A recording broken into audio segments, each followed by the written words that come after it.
What's going on, guys?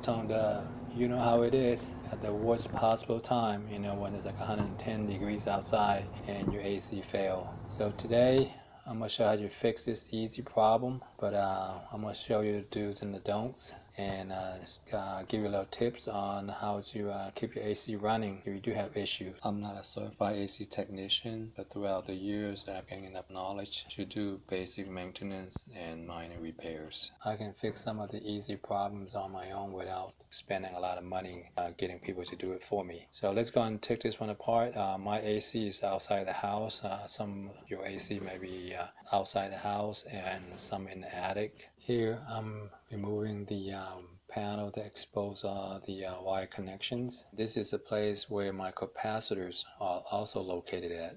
On the left side, you got the capacitor that got 3 terminals on it. It controls the compressor and also the condenser fan. And the right side, you got a 2-terminal capacitor control the blower. It's a good idea to take a picture of the wire connection so you know how to put it back together.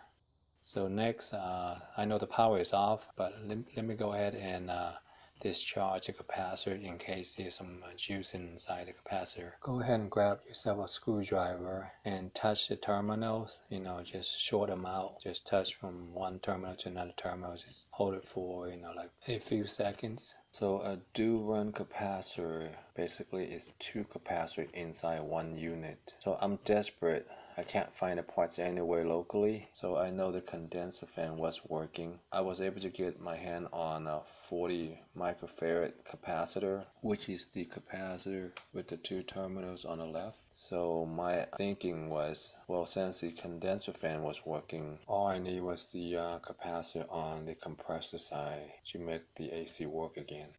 While I'm doing this, I got my correct password order and it'll be here in a few days.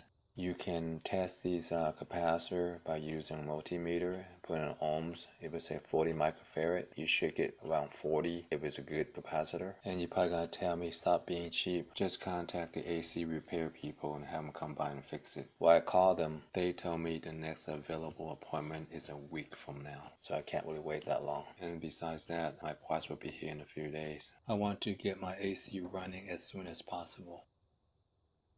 So my advice to you, if you can do any kind of minor repair on your AC, especially like these kind of problems, I recommend you have at least a couple capacitors available on hand at all times. So when they do break down, you have access to them. You can fix your problem right away with no downtime. Otherwise, you have to wait for the parts or the repair people to come by and get your machine running again. And those parts are not expensive, $10 to $20 each. If you had to repair people to come by to fix it, it'll cost minimum $80, and you gotta wait for it.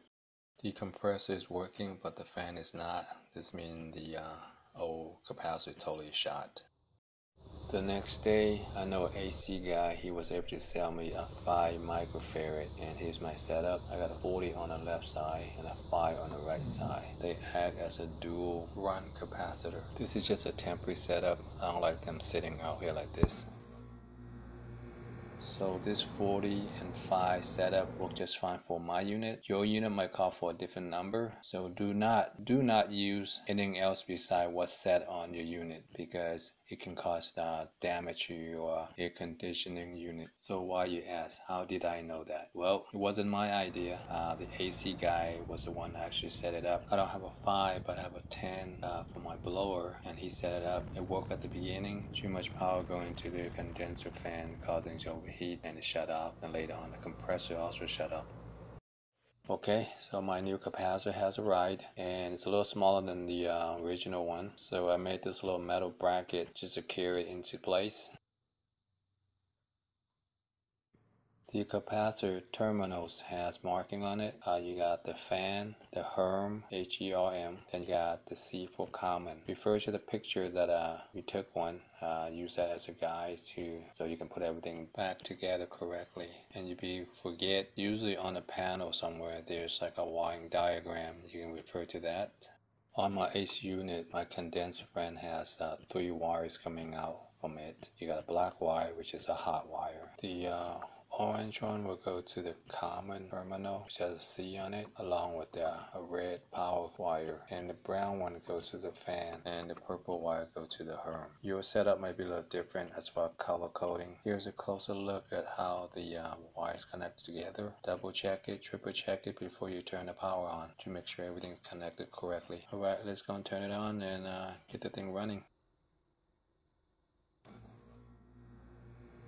I hear the compressor kicking in, and also the fan is working right now. Go ahead and let the machine run for about 10 minutes and put your hand over the top of the fan. You should feel warm air blowing upwards. That means you know that your compressor is working. Take a look at your AC unit and order whatever capacitor you need as backup, because they will fail. So when they do, you have the backup ready. Here it is all put together, and that's it, all completed.